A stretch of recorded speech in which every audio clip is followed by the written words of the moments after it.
Olá, tudo bem? Meu nome é Alba Cássia, psicopedagoga clínica e mestre em psicologia educacional. Hoje nosso tema será sobre erros. Sim, por que será que a gente vive numa sociedade onde a cultura valoriza os acertos e condena os erros? Por que quando você erra, você tem que pagar algum preço, seja emocional, moral e algumas vezes até físicos mesmos? Infelizmente, as pessoas não entenderam que errar faz parte do processo de aprender. Quem nunca, quando estava aprendendo a andar, caiu, deu 2 passos e caiu? Ou quando estava aprendendo a ir ao banheiro, muitas vezes não chegou a tempo. Ou quando estava aprendendo a escrever ou fazendo alguma conta, não teve que usar a nossa melhor amiga, a borracha. É sobre isso que vamos falar hoje.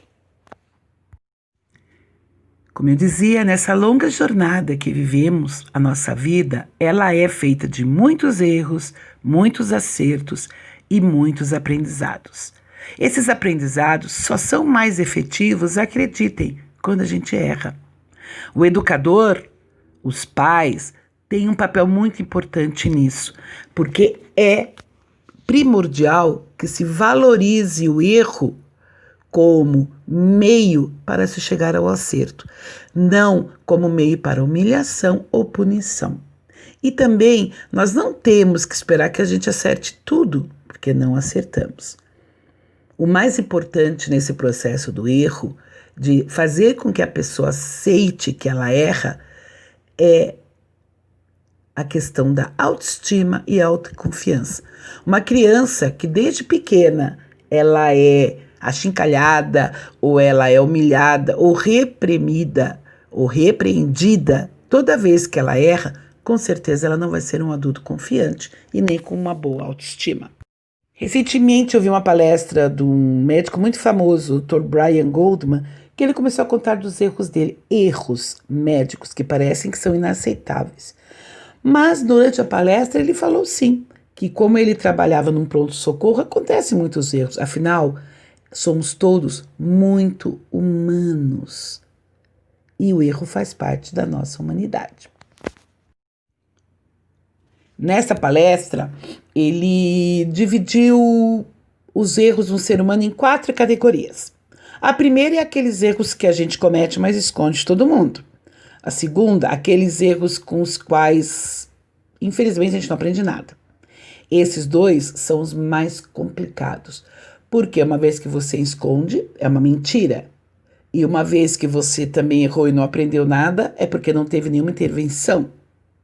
Mas todo lado ruim tem seu lado bom.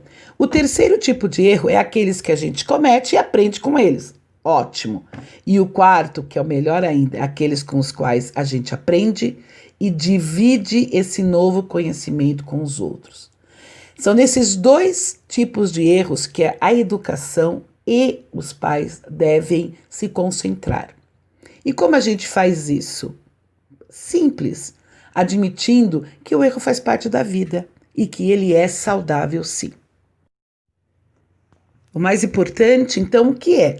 É ter a percepção de que o erro faz parte, é entender e fazer entender que nem professores, nem pais, nem médicos são seres superpoderosos e perfeitos, e que se você conseguir de uma maneira normal, comum, como se fizesse parte de todo o processo, conversar sobre erro, trabalhar em cima dele, os aprendizados com certeza serão muito mais efetivos e muito mais valiosos.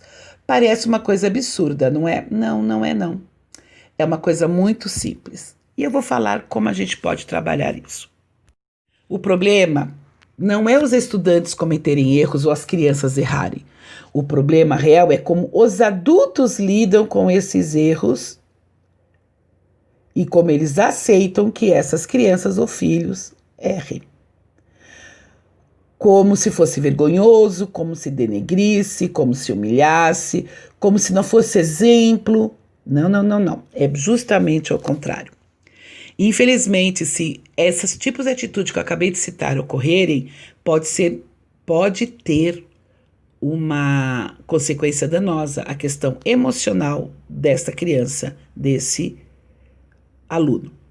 Em muitas escolas, em muitas casas, infelizmente, as pessoas ainda acham que cometer erro é nos distanciar de alguma coisa perfeita. Mas entendam, quanto mais o aluno ou a criança se arriscar, mais ela vai buscar novos caminhos, mais ela vai ter condições de ter novas estratégias de aprendizado. E para fazer tudo isso, é simples, ela não tem que ter medo de errar. Ela tem que saber que o erro faz parte do processo. Então vamos lá, dar umas dicas.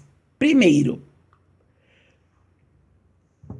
pare de ressaltar o erro como se fosse a coisa mais importante da atividade que a criança fez, seja ela qual for. Não fale, está errado. Você pode falar, não é bem assim. Eu acho que este caminho não é o correto. Dê uma chance para essa criança ou esse aluno buscar descobrir o seu erro, como ele errou e como ele resolver este erro. Dê oportunidades. Um exemplo, a criança fez uma operação e está totalmente errada. Você pode falar assim, não é esse o caminho. Ou não é mentir, não é para falar, não está tão certo. Não, está errado. Não, essa não é a resposta correta. E como é que a gente pode fazer para achar a resposta correta? Deixa a criança buscar, deixa esse aluno buscar. Dá muito mais trabalho? Com certeza. É muito mais fácil você pegar uma caneta vermelha e fazer um X e falar, você errou. Errou e acabou, virou a folha? Não. Quando acontece isso, efetivamente nenhum aprendizado foi conquistado. A conquista do aprendizado é quando a criança descobre, ou o aluno, ou o filho descobre que errou e busca estratégias para consertar.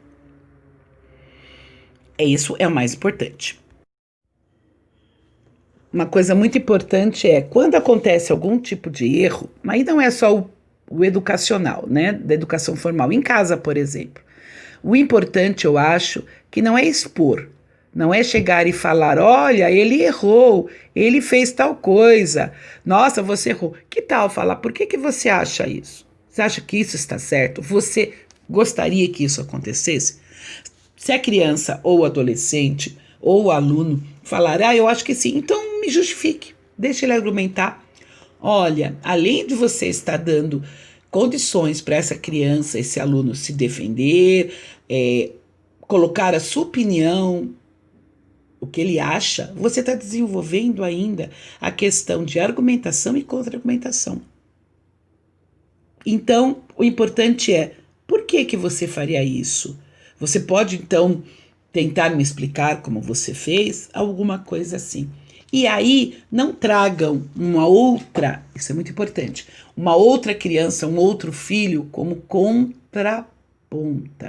Olha, ele errou, você pode ajudar? Não.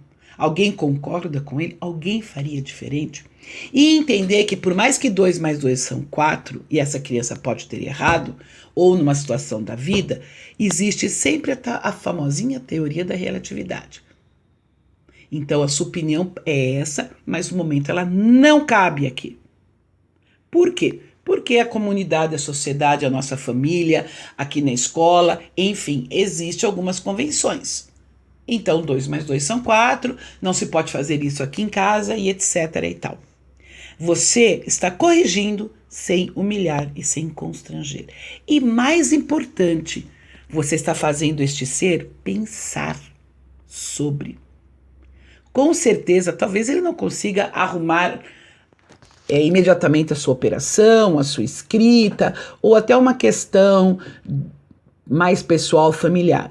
Mas você está fazendo essa pessoa pensar sobre. E eu acho que isso é o mais importante.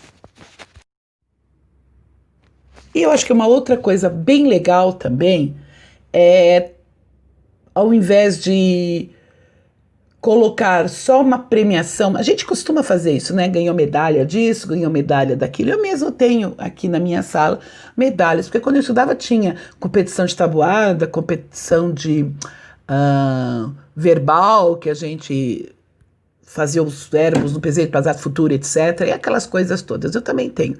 É muito bom a gente saber o que a gente acerta, é claro, Mas que tal você colocar alguma coisa também, neste exemplo que eu dei simples, a criança não sabia tal operação e de repente ela aprendeu e se deu bem. A conquista é muito melhor.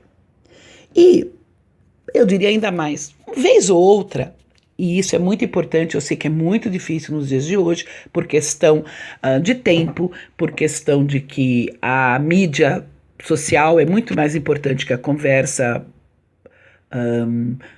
pessoal, a presencial, mas eu acho importante, vez ou outra, pais, amigos, irmãos mais velhos, professores, contem sobre os seus erros, sobre alguma dificuldade que você tinha e você conseguiu superar. Olha que máximo. Não sei, por exemplo, meu bolo nunca deu certo, eu nunca tive mão para bolo. Vocês acreditam? Meu bolo fica solado. Mas eu dou muito bem para tal outra coisa. Aí você está ensinando muito mais do que educação formal e do que a pessoa saber argumentar. Você está ensinando assim, ninguém é bom em tudo. Para quem crê, o único ser perfeito era Jesus, ou foi Jesus, ou, de acordo com outras religiões, os seus Deus. Então, como aqui ninguém é Deus, somos todos pobres mortais, ninguém é bom em tudo. Nós temos nossas falhas, com certeza, mas também temos coisas boas. E aí você está ensinando essa criança a ver os seus talentos. Deixa ele falar o que ele é bom. Talvez ele seja bom tocando algum instrumento, cantando, dançando, num esporte, desenhando, seja muito bom escrevendo, ou muito bom em raciocínio, ou muito bom em mídias sociais, não sei. Todos nós temos nossos talentos e todos nós temos as nossas dificuldades. Se eu pudesse deixar uma frase aqui, eu diria: todo mundo que entra na minha casa ou na minha sala de aula irá aprender. Aprender significa não ter erro, não ter medo do erro, nem de examinar os erros e nem de cometê-los. Aprender significa ter coragem de pensar de sua própria maneira, não do pensamento dos outros, e saber que esses pensamentos podem produzir alguns erros, momentâneos ou não. E que aprender também significa usar esses erros para melhorar, para se sentir bem e para progredir individualmente. Então, senhores, termino hoje falando que errar é muito bom, errar é necessário e errar faz bem. Até a próxima.